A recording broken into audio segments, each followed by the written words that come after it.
So, dito nga po mga kalingap mga si Kalingap Edo matagal na niya itong sinabi. So, ano nga ba ito? Yan po yung ating pag-uusapan po mamaya mga kalingap mga kaedsi. Pero bago po natin ipagpatuloy yung video ito sa mga bago pa lang po sa ating munting channel, huwag po natin kalimutang suportahan ng ama ng Kalingap, Kuya Val Santos Matubang at Kalingap Rab. At paunawa panoorin po muna ang full video bago mag-comment para malaman ang nilalaman nito. So, dito nga po mga kalingap mga kaedsi, Kalingap Edo matagal na niyan itong sinabi. So, yun po mga kalingap.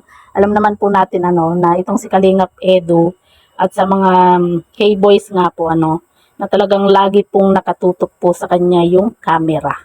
'Di ba? Kaya naman na kung natatandaan niyo po yung sinabi nga po noon ni Kalingap Edo na okay lang po sa kanya na lagi po siyang naba-vlog or lagi po siyang nakikita nga po sa camera po ng mga ibang K-boys, lalo na po sa mga maliliit po na vlogger pa lang. 'Di ba? Kagaya na lang po nitong sina J Brad, 'di ba?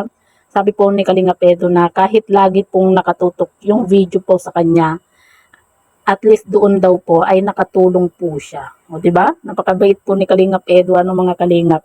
Kaya naman talagang pinagpapala itong si Kalingap Edo. Kasi nga po mga kalingap, talagang matulungin din po itong si Kalingap Edo. Hindi lang po sa mga natutulungan po niya, kundi malaking tulong din po yung ginagawa po ni Kalingap Edo na hinahayaan po niya yung mga ibang K-boys na kahit lagi pong nakatutok sa kanya yung camera. Minsan pa nga po, 'di ba? Lahat po ng mga K-boys talagang pinagbibigyan po. Sa tuwing ini-interview po siya, 'di ba? Lagi po niyang pinagbibigyan kasi ang gusto ni Kalingap Edo, kapag tumaas po siya, gusto niya, nahihila din po niya yung ibang K-boys na umangat din po. Kasi naranasan din po ni Kalingap Edo nung hindi pa po siya ganito kasikat. Kumbaga, alam din po niya kung gaano kahirap magkaroon ng YouTube channel, kung paano umangat nga po. Kaya nung umangat na nga po itong si Kalingap Edo, mga kalingap, talagang nandun po yung puso po niya na makatulong din po sa mga kapwa po niya na vlogger. 'Di ba?